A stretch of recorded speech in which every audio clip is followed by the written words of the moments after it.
কিন্তু যদি দুর্বল প্রতিপক্ষের সঙ্গে খেলে অভ্যস্ত একটা দল, নিশ্চয়ই ব্যাটসম্যানরা সেইভাবেই অভ্যস্ত হচ্ছেন, হয়তো বা বোলাররা অনেকটা নির্বিষ থাকছে প্রতিপক্ষের, অভ্যস্ত হয়ে যাওয়া একটু সহজ প্রতিপক্ষের এগেনস্টে, সেটা যখন কঠিন প্রতিপক্ষ সামনে আসবে তখন কি ডিফিকাল্ট হয়ে যায় না?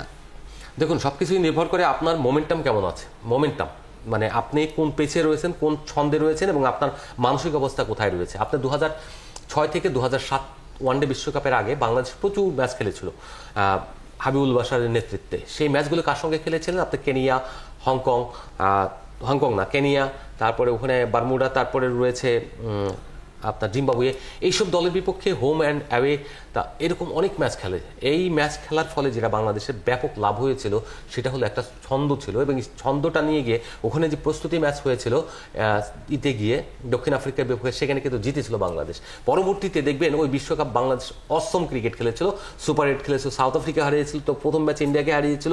এই রেকর্ড যদি আমাদের মনে থাকে তাহলে এই যে প্রতিপক্ষ যেটা বললেন, এটা যেমন একটা নেগেটিভ আছে, পজিটিভও আছে। পজিটিভ হলো আপনার মানসিকতা, এবং মানসিকতা ভাবে যদি আপনি ওটা ধরে রাখতে পারেন, আপনি যদি আপনার ট্র্যাক থেকে ছিটকে না যান তাহলে আপনি ভালো করবেন। আর যদি আপনি মনে করেন না এদের সঙ্গে খেলেছি আমরা তো এটা একদম ফাটিয়ে দিয়েছি, তো এই ছন্দ একইভাবে আফগানিস্তানের বিপক্ষে করতে পারবেন, সেটা কিন্তু হবে না।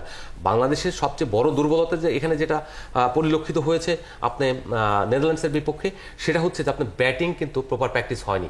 ব্যাটিং কে খেলেছে? লিটন কুমার দাস, আপনার টপ অর্ডারের দুজন ওপেনার, টপ অর্ডারের কয়েকজন খেলেছেন।